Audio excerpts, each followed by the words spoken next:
इस कार्यक्रम के पुण्यार्जक हैं स्वर्गीय श्री प्रेमचंद्र जैन की पुण्य स्मृति में श्रीमती पद्मा जैन, गुना, मध्य प्रदेश, श्री विवेक कुमार जैन, श्रीमती सुषमा जैन, वैशाली जैन, वैशालिका जैन, सिंगापुर, श्रीमती सुधा जैन, श्रीमती रेखा, राहुल जैन, श्रीमती नेहा, रोहित जैन, सीए, आरव, मौली, अनवी जैन, ईहा Jain, Varthaman infrastructure Mandla, Madhya Pradesh, firm Varthaman infrastructure Mandla, Madhya Pradesh. स्वर्गीय श्रीमती निर्मला देवी जैन की स्मृति में श्री रूपचंद्र जैन, श्री नरेश कुमार जैन, श्रीमती अंजुला जैन, कुमारी समृद्धि Jain, master Samarth Jain, firm Gopal agro product, CM Masale, राजनाथ गाँव, छत्तीसगढ़।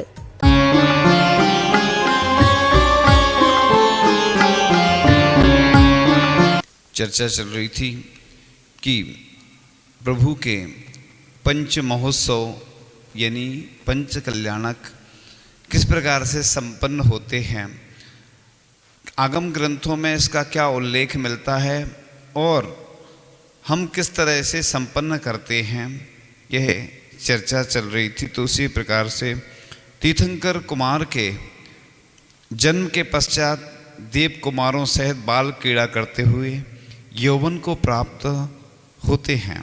माता पिता की भावना और तीर्थंकर कुमार की मौन सहमति को पाकर इंद्र किन्हीं सुयोग कन्याओं से शुभ मुहूर्त में उनका विवाह संपन्न कराता है। राज व्यवस्था संभालने के लिए वह राजपद भी स्वीकार करते हैं। इस तरह वो तो मालूम ही है कि 5 बाल्यती महाराज हैं यानी जो तीर्थंकर बने और 19 विवाहित। तो इस तरह देव पुनीत सुख सामग्री का उपभोग करते हुए उनका काल सुख से व्यतीत होता है। राज्य वैभव को भोगते हुए तीर्थंकर भगवान जगत और जीवन के रहस्योद्घाटक किन्हीं निमित्त विशेष को पाकर संसार, शरीर और भोगों से व्यक्ति का अनुभव करते हैं। तब 5वें ब्रह्म स्वर्ग के अंत में रहने वाले शुक्ल से आधारी स्त्री राग विरहित एक भव अवतारी देव ऋषि लौकांतिक देव। लौकांतिक देव वैसे तो 8 बनाते हैं और ज़्यादा भी बना देते हैं, वैसे तो कम से कम 8 होते हैं। तो लौकांतिक देव आकर उन स्वयंभू भगवान के व्यक्त होने और मुक्ति प्राप्ति के उद्यम की प्रशंसा करते हैं, अनुमोदना करते हैं। हे तरण तारण त्रिलोकीनाथ, तीर्थ पुरुष आपकी जय हो, जय हो, जय हो। इसे अपनाकर आप मुक्ति का मार्ग प्रशस्त करें, यह मार्ग हमें भी प्राप्त हो। इस प्रकार लौकांतिक देव विभिन्न प्रकार से भगवान की स्तुति करते हुए उनकी वंदना भक्ति कर अपना नियोग साध कर चले जाते हैं। तत्पश्चात सौधर्म इंद्र आदि चतुर निकाय के देव भगवान का दीक्षा कल्याणक या उसको तप कल्याणक भी बोलते हैं, महोत्सव मनाने आते हैं। महोत्सव की तैयारी के निमित्त विभिन्न मंगल सूचक कार्य किए जाते हैं। इंद्रादि देव क्षीर समुद्र से जल लाकर प्रभु को आसन पर विराजमान कर उनका अभिषेक करते हैं। यह अभिषेक दीक्षाभिषेक कहलाता है। अभिषेक के बाद शरीर में उत्तम गंध का लेपन कर उत्तमोत्तम वस्त्र, आभूषण तथा मालाओं से उन तीर्थंकर जिन को विभूषित करते हैं। तदनंतर संसार की स्थिति के जानकार वे जिनेंद्र भगवान आकुल व्याकुल और भाव बेहल पिता आदि परिवारजनों को अच्छी तरह समझाकर इंद्र द्वारा लाई हुई कुबेर के द्वारा निर्मित पालकी उठाकर चमर ढोरती हुए 7 कदम चलते हैं। फिर विद्याधर राजा उसी भांति पालकी उठाकर 7 कदम चलते हैं। तत्पश्चात इंद्रादि देव पालकी उठाकर आकाश मार्ग से वन को ले जाते हैं। निश्चित स्थान पर इंद्राणी सगन वृक्ष के नीचे स्वच्छ मणिमयी शिला पर स्वस्तिक का चिन्ह अंकित करती हैं। पालकी से उतरकर भगवान उस शिला पर पूर्व अथवा उत्तर की ओर मुख करके विराजमान होते हैं। वे अपने वस्त्र आभूषण उतार देते हैं और पंच मुष्टि केसलोंच करते हैं। दाएं से प्रारंभ होता है, बाएं ओर आ जाते हैं। 5 मुष्टि मतलब 5 बार में हो जाते पूरे। हम लोग तो धीरे धीरे करते हैं, भगवान के 5 मुष्टि। जब दीक्षा होती है ना, केसलोंच हो भी जाते हैं, लेकिन आचार्य 5 बार बाल निकाल देते हैं तो पंचमुष्टि केसलोंच हो जाते हैं। केशलोंच तो पहले से हो जाते, लेकिन वो आचार्य ऋषि के कर कमलों से संपन्न होते हैं। तो पंचमुष्टि यानी 5 मुष्टि माने मुट्ठी होती हैं। हाँ, तो इस प्रकार बाह्य अभ्यंतर परिग्रह से रहित निगंबर निर्ग्रंथ मुद्रा धारण कर हाथ छोड़कर नमः सिद्धेभ्या का उच्चारण कर समस्त सिद्धों को नमन करते हैं और बेला तेला आदि उपवास का नियम लेकर आत्म साधना में लीन हो जाते हैं। अन्य अनेक राजा भी उनके साथ दीक्षा धारण करते हैं। तीर्थंकर किसी से दीक्षा नहीं लेते, वे स्वयं दीक्षित होते हैं, क्योंकि वे स्वयं जगत गुरु हैं। दीक्षा धारण करते ही सभी तीर्थंकरों को मनः प्रय ज्ञान के साथ समस्त रिद्धियाँ प्राप्त हो जाती हैं। इंद्र आदि देव भगवान की भक्ति पूजा कर अपना नियोग साध कर चले जाते हैं। भगवान अखंड मौन धारण कर विहार करते हैं। बेला तेला आदि उपवास रूप नियम पूर्ण होने पर मुनि तीर्थंकर आहार के निमित्त से नगर में जाते हैं और विधि पूर्वक किसी सुकुल श्रेष्ठी सावक के आहार ग्रहण करते हैं। जिस भाग्यशाली पुण्यशाली दातार के घर आहार होते हैं, वहाँ देवों द्वारा पंच आश्चर्य किए जाते हैं। अब आयोजन के बारे में चर्चा करते हैं कि यदि विधि नायक के रूप में आदिनाथ भगवान की पंचकल्याणक प्रतिष्ठा है तो मध्याह्न काल में महाराजा रावी राय का दरबार दर्शाया जाता है। युवराज आदि कुमार का राज्याभिषेक, राज संचालन, षटकर्म व्यवस्था का प्रतिपादन, दंड व्यवस्था और 32,000 मुकुटबद्ध राजाओं द्वारा आदिनाथ को भेंट समर्पण, ब्राह्मी सुंदरी को क्रमशः अक्षर लिपि और अंक विद्या सिखाना, नीलांजना का नृत्य, उसका मरण और इंद्र द्वारा तत्काल दूसरी नीलांजना का नृत्य, महाराजा आदिनाथ का वैराग, भरत और बाहुबली को राज्य सौंपना, लौकांतिक देवों द्वारा भगवान के वैराग भावों की प्रशंसा स्तुति और भगवान का दीक्षा वन के लिए प्रस्थान दर्शाया जाता है। उपस्थित जो संघ के बड़े महाराज होते हैं, जैसे आचार्य ऋषि होते हैं ना, तो आचार्य ऋषि जो विधि नायक प्रतिमा होती है उसके ऊपर आचार्य ऋषि करते हैं। यहाँ पर जो बड़े महाराज होते हैं ना, वो विधि नायक के ऊपर दीक्षा के संस्कार करते हैं पहले। उसके बाद फिर अंदर की जो प्रतिमाएं रहती हैं उनके संस्कार और मुनिराज आदि करते हैं। अंकन्यास करते हैं, छोटा आ से लेके पूरे जो होते हैं ना वर्णमाला, उस पर पहले अंकन्यास किया जाता है। अंकन्यास के बाद फिर 48 संस्कार के मंत्र के माध्यम से उनकी प्रतिष्ठा की जाती, दीक्षा दी जाती है। पिच्छी कमंडलू प्रदान की जाते हैं। पहले केश वस्त्र विमोचन, वस्त्र के बाद फिर केशलोंच के बाद पिच्छी कमंडल, फिर शास्त्र और नामकरण होता है। फिर 48 संस्कार की क्रियाएं की जाती हैं। उसके बाद दीक्षा संपन्न हो जाती है। दूसरे दिन फिर आएगा, आगे जब बताएंगे क्या होगा दूसरे दिन। तो अभी जन्माभिषेक के बाद वस्त्राभूषण से सजाएगी समस्त प्रतिभाओं से आज वस्त्राभूषण अलग कर दी जाते हैं, तभी अंकन्यास और संस्कार आरोपण का कार्य होता है। अब प्रयोजन क्या है इसका, इस पर चर्चा करते हैं कि आचार्य कुंद स्वामी कहते हैं, परिवसजदु सामन्नम यदि इच्छति दुख परिमोक्षम, यदि तुम दुखों से मुक्ति चाहते हो तो सामान्य को अंगीकार करो। यानी सामान्य साधना का मार्ग ही सुख शांति का मार्ग है। भगवान ने अपनी आत्मकथा की अक्षय निधि को पाने के लिए संसार की भौतिक जड़ निधियों का त्याग कर दिया और नीलांजना का मरण देखकर उन्हें अपनी आत्म निरंजना की सुध आ गई। मरकर तो सभी छूट जाता है, विशेषता तो छोड़कर मरने में है। देखो, घर से कोई निकाल देता है, पहले ही घर छोड़ दो तो इज्जत के साथ, और बाद में बेइज्जती होती है। बुजुर्ग हो जाते हैं, घर से कोई ध्यान नहीं देता है, इसलिए तो आश्रम आदि बनाए जाते हैं। तो या तो तुम पहले से घर को छोड़ दो तो इज्जत के साथ, इज्जत मिलेगी सब जगह, सम्मान मिलेगा, और नहीं छोड़ोगे तो भी घर से निकाल दिए जाओगे तो उसमें बेइज्जती होगी। अब दो में से जो पसंद हो, इज्जत वाला के बेइज्जती वाला, ये आपके हाथ में है।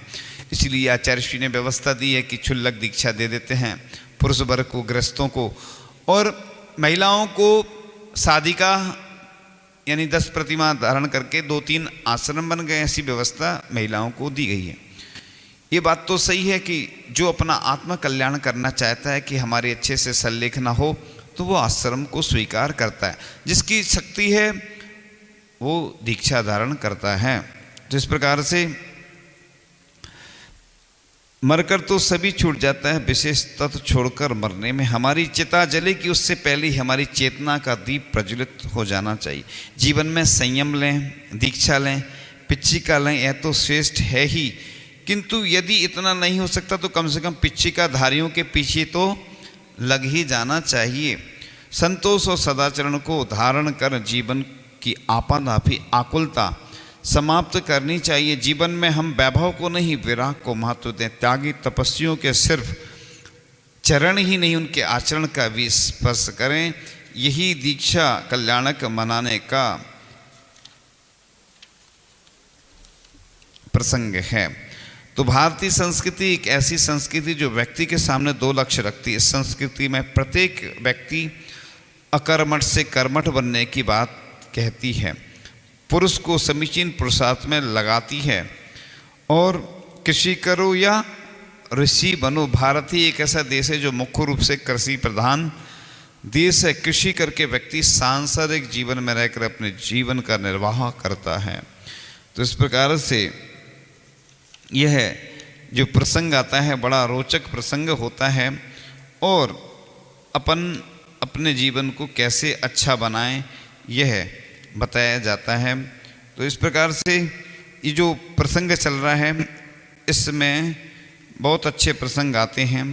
अब आपको बताया जाता है कि तीर्थंकर का वैराग्य जो है इसमें आता है कि यह नियम है कि प्रत्येक तीर्थंकर के समय दीक्षा कल्याण के पूर्व ऐसी कोई ना कोई घटना अवश्य घटती जो उन्हें वैराग्य का निमित्त बन जाती। जैसे तीर्थंकर ऋषभदेव का नीलांजना का नृत्य करते समय मरण हो जाना, तीर्थंकर महावीर को जाति स्मरण होना निमित्त माना गया है। वैराग होने के बाद उसकी अनुमोदना करने के लिए वो तो आते ही हैं देव आदि। और इस प्रकार से एक और चीज़ छूट गई थी कि जब पालकी उठाते हैं तो वो देव बोलते हैं पालकी हम उठाएंगे, मनुष्य बोलते पालकी हम उठाएंगे, दोनों में विवाद हो जाता। फिर निर्णय किया जाता है कि जिन्होंने जो संयम का पालन आदि करते हैं वही पहले अधिकारी हैं, तो फिर पहले मनुष्य उठाते हैं कुछ दूर, फिर देव उठाते हैं। तो दीक्षा कल्याण के प्रसंग में ये आता ना कि मनुष्य कहते हैं कि संवाद जब बढ़ जाता है तो इस बात को लेकर तीर्थंकर के पिता के पास जाते हैं, उनसे समाधान। जो तीर्थंकर के समय दीक्षा लेगा वही पालकी उठाने का प्रथम पात्र होगा। उस समय एक कारुणिक दृश्य भी उपस्थित है। देवता अपनी देव पर्याय के बदले मनुष्य से अपनी मनुष्य पर्याय थोड़ी देर को मांगते हैं। देखो कितना देव भी कह रहे हैं कि मनुष्य पर्याय मिल जाए, अपन को मिल गई, लेकिन फिर भी अपन सार्थक नहीं कर पाते। तो मनुष्य किसी भी कीमत पर उसे स्वीकार नहीं करते। तब मनुष्यों को ही पालकी उठाने का प्रथम अवसर मिलता है। बाद में देवगण पालकी लेकर आकाश मार्ग से गमन करके दीक्षा वन में पहुंचते हैं। पालकी से उतरकर तीर्थंकर भगवान स्वच्छ मणिमयी शिला पर पूर्व अथवा उत्तर दिशा की ओर मुख करके बैठते हैं। वो तो हमने पंचमुष्टि आदि बता ही दिया पहले। तो इस प्रकार से ये जो प्रसंग आते हैं बड़े मार्मिक प्रसंग होते हैं, और इनके माध्यम से अपन को ज्ञान होता है। हाँ, अब एक बहुत अच्छा प्रसंग आ जाता है इसमें। देखो ये विषय आता है कि नारका अपि मोदन्ते यस कल्याण कर्मेषु। तीर्थंकर भगवंतु की इन 5 विशेष घटनाओं के वक्त चतुर निकाय के देव आदि मिलकर विशेष प्रकार का जश्न यानी उत्सव मनाते हैं, उसकी आराधना प्रभु की करते हैं। ये 7-8 दिन का जो होता है ना, नर से नारायण, आत्मा से परमात्मा बनने की यह प्रक्रिया होती है कि पाषाण से परमात्मा कैसे बनते हैं, इसके माध्यम से यह दिखाया जाता है। इस प्रकार से अब ये जो विधि नायक होते हैं ना, उनके बारे में बताया जाता है कि इन पंचकल्याणक प्रतिष्ठाओं में किसी एक तीर्थंकर को विधि नायक मानकर पंचकल्याणक प्रतिष्ठा विधि संपन्न की जाती है। और पंचकल्याणक में प्रायः आदि प्रभु ऋषभ देव तीर्थंकर को ही विधि नायक बनाकर पंचकल्याणक प्रतिष्ठा।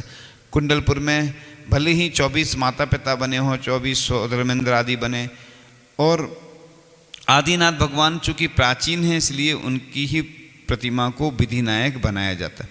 हर मंदिर के मूल नायक होते हैं, एक नगर के मूल नायक होते हैं, उसके साथ साथ हर वेदी के होते हैं, हर मंदिर के मूल नायक होते हैं। विधि नायक पंचकल्याणक के होते हैं, उनके ऊपर ही पूरी क्रियाएं की जाती हैं। तो जिन तीर्थंकर प्रभु को विधि नायक बनाया जाता है, उन्हीं के जीवन की घटनाओं के अनुसार ही पंचकल्याणक तय करके संपन्न होते हैं और स्थापना निक्षेप से अरहंत परमेष्टि के समान ही प्राणवंत, आराध्य और पूज्य बन जाती। इस प्रकार से अब पीछे भी चल जाते, आगे पीछे चल रहे हैं वैसे थोड़ा सा, जैसे उस दिन तो बताया ही था वैसे कि शांति जाप का क्या महत्व होता है। तो ये बड़े बड़े जो प्रतिष्ठा विधान आदि के कार्यों की निर्विघ्न समाप्ति की भावना से शांति जाप का आयोजन किया जाता है। इसमें जाप में बैठने वाले को विषय कसायों से दूर रहने, वैसे जो बच्चे होते हैं ना छोटे छोटे, वो जाप करते हैं तो विशुद्धि उनकी अलग रहती है। बड़े लोगों को कई बार समय नहीं रहता है ये निर्विघ्न संपन्न हो। आपने देखा जब भी मौसम विपरीत आदि होता है उसके लिए फिर दूसरी व्यवस्था की जाती है, क्योंकि जाप करने से ही विशुद्धि बढ़ती है, उसके माध्यम से निर्विघ्न पंचकल्याणक या कोई विधान आदि कार्य या जो भी महोत्सव हो रहे हैं वह अच्छे से संपन्न हो जाते हैं। अब ये एक चर्चा और चल रही थी कि पंचकल्याणक में जो मंगलाचरण होता है, ध्वजारोहण का क्या महत्व होता है। तो किसी भी धार्मिक अनुष्ठान का शुभारंभ ध्वजारोहण से किया जाता है। ध्वजा का फहराना, सब तरफ धार्मिकता का फैल जाना है।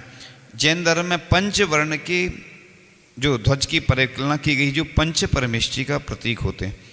अब जैन ध्वज के 5 रंग ऊपर से नीचे की ओर क्रमशः सफ़ेद, पहले सफ़ेद होता है, फिर लाल, पीला, हरा और नीला। ये साधु परमेष्टि का काला कलर भी मानते हैं, वैसे नीला भी चलता है। और वैसे धार्मिक अनुष्ठान विधि विधान पंचकल्याणक आदि में केसरिया ध्वज ही फहराया जाता है। इसी रंग के परिधान धारण करके इंद्र इंद्राणी भगवान की भक्ति पूजा विधान करते। केसरिया रंग पीतलेशक का प्रतीक होने से शुभ माना गया। ऐसे शुभ और सुखद संदेहवाही ध्वज को देखकर जिन शासन के प्रति सहज ही श्रद्धा उमड़ती है, जिसकी शीतल छाँव में सारी समाज अपने आप को निरापद और आनंदमय महसूस करती। यही कारण है कि धर्म ध्वज को शिवपुर पथ परिचायक, दुख हारक, सुख कारक, दया प्रवाहक, भविजन तारक, कर्म विदारक, चिर सुख शांति विधायक आदि विशेषणों से संबोधित किया जाता है। क्यों किया जाता है? क्योंकि अब एक मंगल कलश की स्थापना की जाती है। ये छोटी छोटी चीज़ें इसलिए बताई जा रही हैं, लोगों के मन में बहुत सारे ऐसे प्रश्न आते हैं कि ऐसा क्यों होता है। जैसे छोटे छोटे बच्चे भी प्रश्न करते हैं, कई बार उनका समाधान नहीं हो पाता है। ऐसे बड़े लोगों के मन में भी बहुत सारे प्रश्न आते हैं। लोग सोचते होंगे कि चातुर्मास के कलश स्थापना की इतनी सारी बोलियां लगती हैं, ये कलश तो हम बाज़ार से भी ला के रख सकते हैं। ये बात तो सही है, माला भी बाज़ार में मिलती है, अपने गले में पहन लो खुद अपने हाथ से, सम्मान कोई देता है। कलश मांगलिक हो जाते हैं, वही चीज़ बाज़ार में मिलती है, उसका महत्व नहीं है। जब मंत्रों के द्वारा वह स्थापित की जाती है, उसमें ऊर्जा आ जाती है, उससे हर कार्य मांगलिक संपन्न होता है, क्योंकि लाखों लोग उससे जुड़ जाते हैं। इतनी सारी जाप होती हैं और मंत्र कलश होता है, भगवान के समक्ष रखा जाता है, तो इस प्रकार से उसमें ऊर्जा आ जाती है।